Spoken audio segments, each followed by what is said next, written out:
My name's Lauren, and I just turned 15 when everything in my life changed. Let me tell you about my family. On the outside, we seemed like a normal family. Dad worked really hard, and Mom stayed home. I had a little sister, Olivia, who is 8 years younger than me. Dad was a manager at a big company that actually belonged to my grandmother on my mom's side. Grandma was a really ambitious woman. She started with some laundromats and later grew the business by making laundry detergents and household cleaning products. When she decided to retire, she offered the company to Mom, but Mom didn't want it, so Dad took over.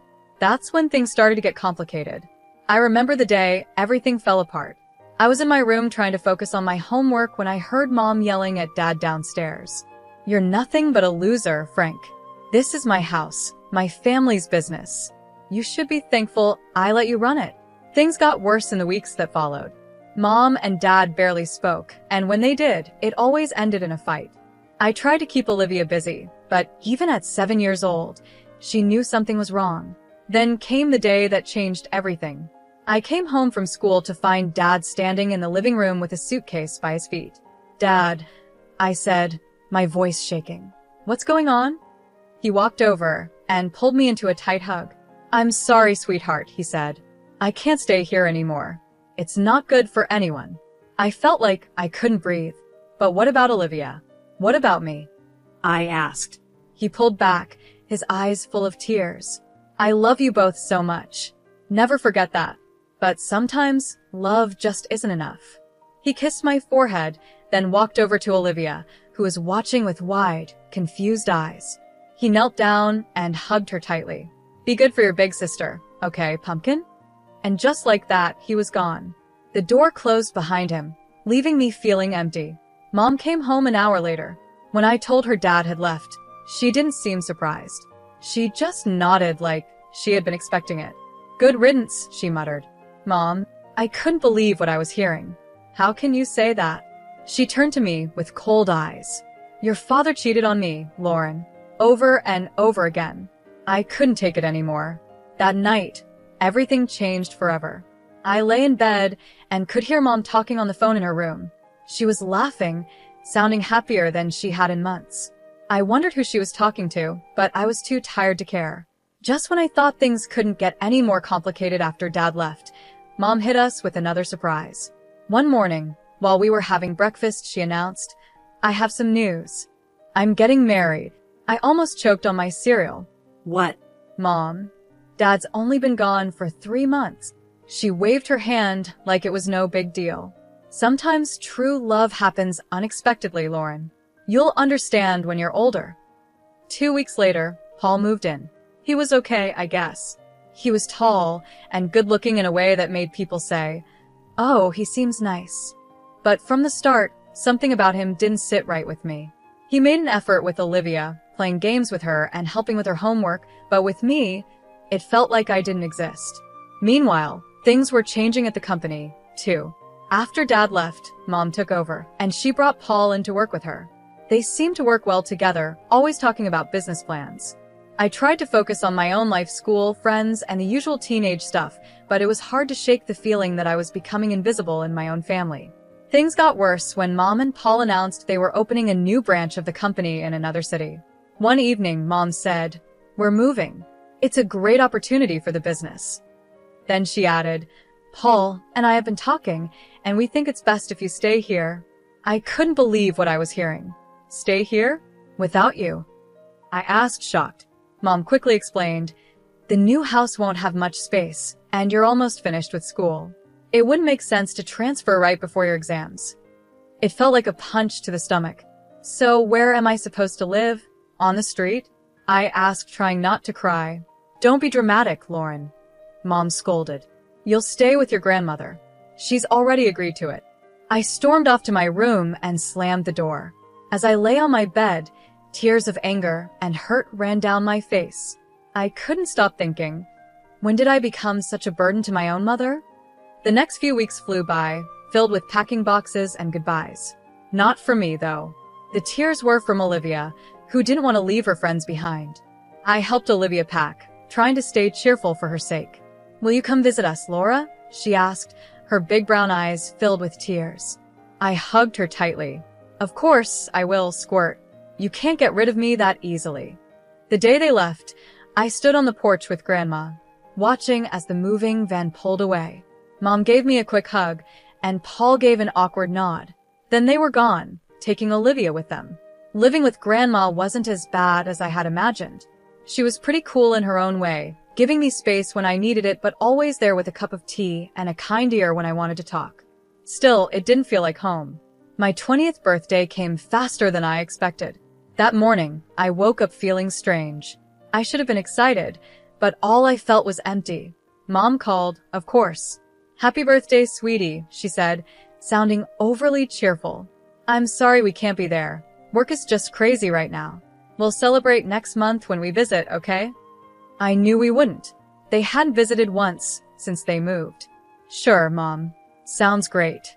Grandma must have sensed how I was feeling because she really went all out. She let me invite a few friends over, ordered my favorite food, and even baked a cake herself. For a few hours, I almost forgot about everything. The next morning, Grandma called me into her office. She had a serious look on her face that made my stomach drop. Sit down, Lauren, she said, pointing to the chair across from her desk. We need to talk. My mind raced. Oh no. Is she kicking me out? Where would I go? But then she smiled, reached into her desk drawer, and pulled out a small folder. Happy birthday, sweetheart. Open it. I did, and my heart nearly stopped when I saw what was inside. Grandma, is this? She nodded, her eyes sparkling. The company is yours now, Lauren. I see potential in you. You've got a good head on your shoulders, and I know you'll do right by the business. But Mom and Paul, they're running it now, I said, still in disbelief. Grandma's face tightened a little. They're running a branch. The main company, the heart of it all, that's yours now. I sat there, stunned. Me, barely 20, the owner of a multi-million-dollar company. It felt like a dream or maybe a nightmare. I don't know what to say. I finally managed. Grandma reached across the desk and squeezed my hand. You don't have to say anything. Just promise me you'll give it your all. I nodded, still in shock. I will. I promise. She leaned back, satisfied. Good. Now, I have one more piece of advice for you, and I want you to listen carefully. I leaned in, hanging on to every word Grandma said. Call your father, she told me. There's more to the story than you know. Talk to him, even if it's just as a consultant, but hear him out. It took me a whole week to find the courage to call Dad. We decided to meet at a small cafe downtown. When I saw him, my heart tightened. He looked older, tired, but his eyes brightened when he saw me. There was an awkward silence at first, but then everything spilled out: the divorce, Mom's remarriage, the move, and Grandma's gift. Dad listened quietly, his face showing all kinds of emotions. When I finished, he took a deep breath. Laura, there's something you need to know about the divorce. Then he told me everything. How Mom never respected him, always putting him down and calling him a loser, making him feel worthless. He explained how, after a huge fight, he got drunk and made the biggest mistake of his life. I cheated on her, he admitted, his voice heavy with guilt. I regretted it right away, but your mother used it against me. She threatened to take everything, even you and Olivia. She wanted me to leave, give her all the property, and pay alimony. I sat there shocked. This didn't sound like the Mom I thought I knew. Why didn't you fight it? I asked. Dad looked at me with sadness and love in his eyes. Because of you and Olivia. I didn't want you both to go through a messy, public divorce. I thought this would be easier. As we talked, it felt like a huge weight was lifted off my chest. For the first time in a long time, I felt like I had my dad back. Before we left, I took a deep breath and asked, Dad, how would you feel about helping me with the company as a consultant? His smile was all the answer I needed. The next few months were a whirlwind. I studied for exams, spent long nights cramming, and before I knew it, I was standing on stage at my high school graduation with a diploma in hand. Grandma was in the audience, smiling proudly. Mom and Paul were nowhere to be seen, but by then, I'd learned not to expect much from them. As summer came, I focused on college applications. With Grandma's support and Dad cheering me on from afar, I aimed high. When the acceptance letters started arriving, I could hardly believe it. But the biggest surprise came when I opened the financial aid package for my top choice. Full ride. I stared at the letter in disbelief. Grandma cheered and pulled me into a hug. I knew you could do it, kiddo. All those late nights and competitions paid off. I decided to major in business management. It seemed like the smart choice, especially now that I had the company to think about. I now had a company to run, and the idea still felt unreal, but I was determined to make Grandma proud. To celebrate my college acceptance, Grandma decided to throw a small party, just the two of us. We got some fancy takeout, and a bottle of sparkling cider. Grandma wasn't about to let me drink champagne, even though I was an adult now. We were halfway through dinner when the doorbell rang.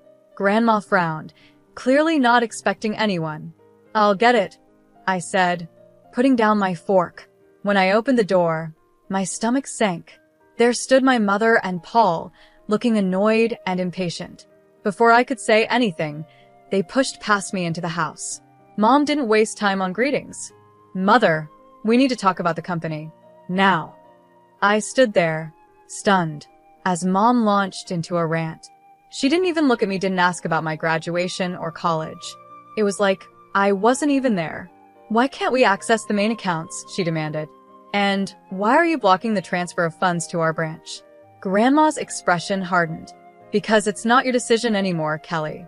The company belongs to Lauren now. She's the one who will decide its future and manage its finances." The room went silent. I could feel the tension hanging in the air. After Grandma's words, I saw a wave of emotions cross Mom's face. First shock, then anger, and finally, something calculating. Suddenly, her whole attitude shifted. "Lauren's sweetheart," she said, her voice dripping with fake kindness. "I've missed you so much. Why don't you come live with us?" I blinked, caught off guard by this sudden change. Mom stepped closer, reaching out like she wanted to touch my arm. Instinctively, I stepped back. "We've settled so nicely in the new city. We have a beautiful house, and there's a room just for you. We could set up a desk and get you a new computer for your studies and work." "No, Mom," I said firmly. "I'm happy here. I have my friends, my school, and Grandma needs me." Mom's smile wavered for a moment, but she quickly recovered. "Well, if that's the issue, we could always move back here. We could live in our old house, just like before. Wouldn't that be nice?" I shook my head. "It's not about the house, Mom. It's about everything." I could see the anger building in her eyes, barely contained. Before she could say anything, I decided to ask the question that had been burning inside me for months. "Mom, why did you really divorce Dad?" She froze, taken aback. "Well, your father, he cheated on me. Multiple times. I got tired of it. He left us for his mistress and didn't even pay alimony." "That's not true," I said quietly. I said, "Dad told me everything. It only happened once, and it was because of how you treated him. He didn't abandon us, you kicked him out. And he's been paying alimony regularly." Mom's face twisted with anger. "How dare you? You ungrateful little brat. You have no right to interfere in my personal life. Everything here is mine, and I decide who lives where." Grandma, who had been quietly watching, finally stepped forward. Her voice was calm but firm, stronger than I had ever heard before. "That's enough, Kelly," she said. "You seem to have forgotten a few things. This house, the company, they belong to me, not you. I gave the company to Lauren because I trust her judgment more than yours right now. I think it's time for you to leave." I watched with mixed emotions as Grandma firmly escorted Mom and Paul out of the house. The door clicked shut behind them, and I felt a strange mix of sadness and relief. I had lost something today, the last bit of hope I had about my mother. But I gained something, to a clear sense of my future and the comfort of knowing I wasn't alone. "What now?" I asked, my voice muffled against Grandma's shoulder. She pulled back and gave me a small smile. "Now, we get back to celebrating your college acceptance. And tomorrow, we start planning for your real future, not the one your mother tried to force on you." The next morning, after the confrontation with Mom and Paul, I woke up to the sound of voices downstairs. Curious, I crept down the stairs and peeked into the living room. To my surprise, Dad was sitting on the couch, deep in conversation with Grandma. I sat down next to them, and Grandma explained why she had called Dad over. "I've been thinking about Olivia," she said. "Your mother, well, I'm not sure she's in the best position to care for her right now. I've suggested your father seek custody of Olivia." I felt a surge of hope. "Really? Dad, are you going to do it?" He ran his hand through his hair, looking both nervous and determined. "Yeah, I am." "It won't be easy, but Olivia deserves better than what she's getting now." I couldn't help it. I threw my arms around him. "Thank you, Dad." As we pulled apart, Grandma cleared her throat. "There's more," she said. "I've hired a private investigator to look into your mother and Paul's affairs." Over the next few weeks, life settled into a strange, new rhythm. I started my college classes, diving into my studies with a focus I had never felt before. Dad started coming over regularly, and we worked on fixing our relationship. It felt good to have him back in my life. Then, about 2 weeks after that conversation, Grandma called us both over. Her face was serious as we sat down. "The investigator's report came in," she said, getting straight to the point. "And it's worse than we thought." She laid out the facts, each one hitting me like a punch. Mom had been cheating on Dad for years, long before the divorce. Her affair with Paul had started while she was still married to Dad. There were hotel receipts, records of expensive gifts, all of it painting a clear picture. But that wasn't even the worst part. "Paul is a con man," Grandma said, her voice firm. "He's done this before. He charms wealthy women, convinces them to move their money, and then runs off with it." I felt sick. "So, when they wanted to move the company's money," Grandma nodded. "Exactly. "He was planning to steal it and disappear." We sat in silence, each lost in our thoughts. Finally, Grandma said we needed to confront Mom with the truth. We set the meeting for the next day. Mom arrived at Grandma's house, looking annoyed and impatient. Her expression changed when she saw Dad was there too. What followed was one of the hardest conversations I've ever been part of. Grandma laid out all the evidence, the affair, Paul's history of fraud, and his plan to steal from the company. With each piece of information, I watched Mom's face, hoping to see some guilt or understanding. But all I saw was denial. "This is ridiculous," Mom said, sounding defensive. "Paul loves me. He would never do that. You're all just jealous of our happiness." Dad tried to reason with her. "Kelly, please look at the facts. Think about Olivia. Is this the kind of man you want around our daughter?" But Mom wouldn't listen. She stood up, her face red with anger. "I don't have to listen to this. Paul is a good man, and I trust him completely. You're all just trying to ruin my life." With that, she stormed out, slamming the door behind her. As we sat there, I realized something: this wasn't the end. It was just the beginning of a long, hard battle. But looking at Dad and Grandma, I knew I wasn't facing it alone. The next few months were a whirlwind of legal battles and emotional ups and downs. With Grandma's strong support and her legal expertise, Dad filed for custody of Olivia. I tried to stay focused on my studies, but it was hard not to get distracted by everything happening around me. The day of the custody hearing came, and I insisted on being there. The whole thing was tough.